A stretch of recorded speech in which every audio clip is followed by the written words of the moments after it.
네, 20대 총선이 여소야대로 막을 내렸습니다. 오늘은 20대 국회에 거는 과학기술계의 기대 등에 대해서 알아보겠습니다. 한양대학교 과학기술정책학과 김상선 교수와 함께하겠습니다. 어서 오십시오. 안녕하세요. 네, 과학계 인물들의 국회 진출을 계속해서 말씀해 주셨는데 이번에 네. 국회의원들이 다 당선자가 결정이 됐는데요. 어떻게 보십니까? 이번 총선이 유달리 10년 만에 20년 만에 이변들이 많았지 않습니까? 근데 과학계에서는 불행하게도 그렇지 못한 것 같아요. 그래요. 그래서 이번에 이제 한 총 10명 정도 과학기술계 인사가 건배지를 달게 됐는데요. 이것은 전체 국회의원 300명이 한 3% 정도밖에 안 되는 수준입니다. 그래서 과학기술계에서 한 20% 정도 돼야 되겠다 이렇게 주장을 했었는데 당초 기대에는 굉장히 미치지 못하는 아주 실망스러운 수준이라고 볼 수가 있습니다. 그나마 각 당에서 비록 소수이긴 하지만 과학기술계 인사들을 비례대표 당선 안정권 앞순위에 배정함으로 해서 특별히 배려한 점은 아주 환영할 일이라고 생각하고 있습니다. 이 시간에 그분들의 이름을 일일이 거명하는 것은 적절치 않은 것 같아서 제가 거명은 않지만은 그분들에게 거는 기대가 그만큼 크다고 볼 수가 있겠습니다. 예. 그런데 생각하기에 따라서 또 한편에서는 국회와 과학기술계가 도대체 무슨 상관이 있냐 이런 지적을 하는 분들도 분명히 있으시거든요. 그렇죠. 어떻게 생각하시나요? 충분히 그럴 수 있다고 생각합니다. 그러니까 과학기술자는 연구 현장에서 우수한 성과를 내는데 주력하면 되지 무슨 정치냐 이렇게 볼 수도 있는데요. 우리가 조금만 깊이 생각해 보면은 오늘날 우리의 삶에서 어느 것 하나 과학기술과 무관한 일이 없습니다.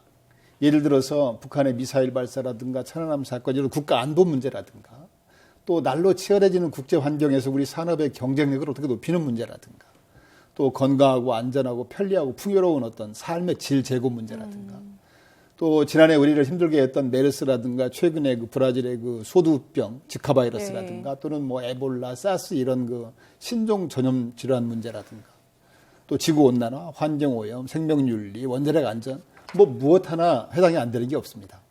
그뿐 아닙니다. 심지어는 문화, 예술, 체육에 있어서도 과학기술이 핵심이 되고 있습니다. 과학기술과 문화의 만남이라든가 과학기술과 예술의 만남, 과학기술과 체육의 만남 이런 다양한 형태로 진행이 되고 있는데요. 예컨대 대작의 영화 한 편 만들기 위해서도 과학기술이 필요하고 또 동계나 하계올림픽에 금메달을 따기 위해서도 과학기술이 필요하고요. 또 문화재 보존이라든가 복원, 보호에 있어서도 과학기술이 핵심이 되고 있다고 할 수 있습니다. 그야말로 과학기술이 중심이 되는 사회에 살고 있다 말씀드릴 수 있고요. 과학기술 없이는 어떤 분야도 미래를 보장받을 수 없다고 할 수가 있겠습니다. 예. 그만큼 국정운영이라든가 입법활동의 중심에서 과학기술의 역할이 중요하다는 뜻입니다.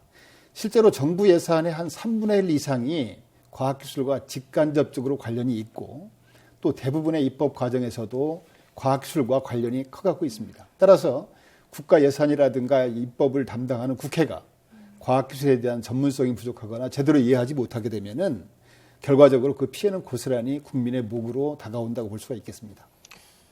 국회 현실은 그렇지 못한 실정이라는 지적이 많습니다. 이에 대해서는 또 어떻게 판단하고 계신지요? 잘 아시다시피 과학기술에는 여야가 있을 수 없습니다. 대표적으로 초당적인 이슈, 바이파티산 이슈라고 할 수가 있는데요. 따라서 총선 결과에 무관하게 과학기술계에 국회에 진출하신 과학기술계 출신 의원들 간에 초당적으로 협력을 통해서 국가 과학기술과 국가 경제사회 발전을 위해서 힘을 모아야 된다고 보고 있습니다. 예. 이를 위해서는 국회 차원의 과학기술진흥특별위원회 같은 것을 설치해서 그 위원회를 통해서 연구 현장의 목소리를 수렴하고 소속 당을 넘어서 국가 차원에서 최적 방안을 강구 추진하는 것도 좋은 방안이라고 생각이 됩니다. 아울러 국회 밖에서도 국회의 전문성 강화를 위해서 지원할 수 있는 방안을 적극적으로 강구 추진해야 될 것입니다.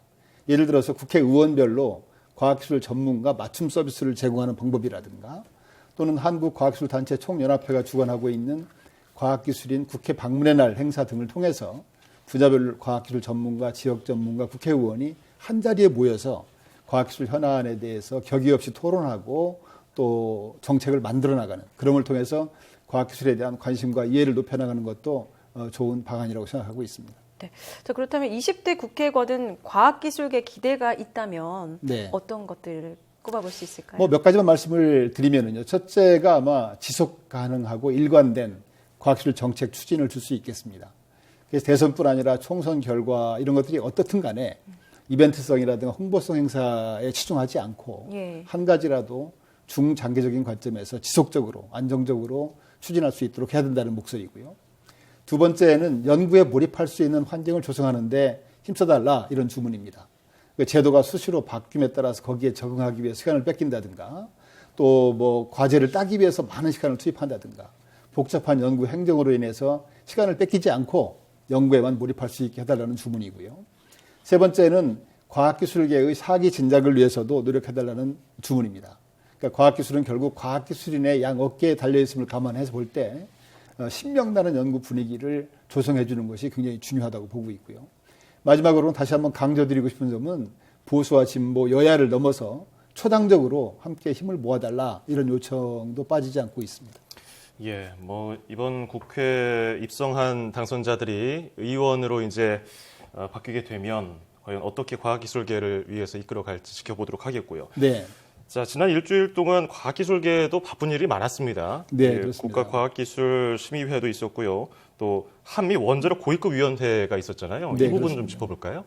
그래서 이제 이번 주에 있었던 일 중에서 제일 아마 큰 일이 국가과학기술심의회라고 볼 수가 있는데요.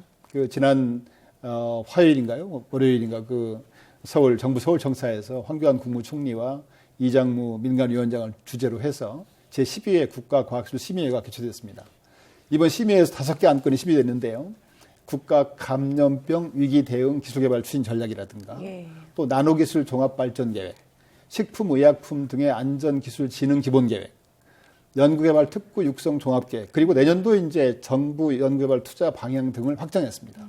다 하나같이 중요한 의제들입니다. 예. 참고로 이 국가과학기술심의회는 과학기술 정책에 대한 국가 최고의 심의 의결 기구라고 볼 수가 있고요.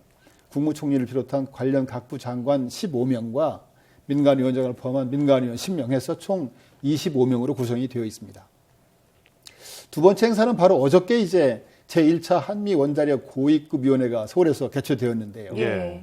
아시다시피 지난해에 이제 한미 원자력 협정이 새롭게 체결됐습니다. 이 새롭게 체결된 원자력 협정에 따라서 원자력 협력의 비전을 구현하기 위한 어떤 원칙이라든가 구체적인 계획을 확정하는 회의였는데요. 앞으로 이 위원회가 양국 간의 원자력 협력의 중심 창구 역할을 할 수 있는 굉장히 중요한 위원회입니다. 그래서 앞으로 이 위원회를 통해서 크게 4가지 분야, 그러니까 사용 후 해결료 관리 문제라든가 또 원전 연료 공급 문제, 또 원전 수출 정진 문제, 핵 안보 문제, 이 4가지 그룹에 대해서 양국 간의 구체적인 협력 방안들이 논의되고 검토 추진됨으로 해서 양국 간의 원자력 협력을 한층 더 강화시킬 그런 계획으로 되어 있습니다. 네, 이번 한 주 정말 많은 일들이 있었네요. 네, 그렇습니다. 네. 지금까지 20대 총선에 거는 과학기술계 기대와 또 한 주간 주요 행사에 대해서 알아봤습니다. 지금까지 한양대학교 과학기술정책학과 김상선 교수였습니다. 고맙습니다. 감사합니다.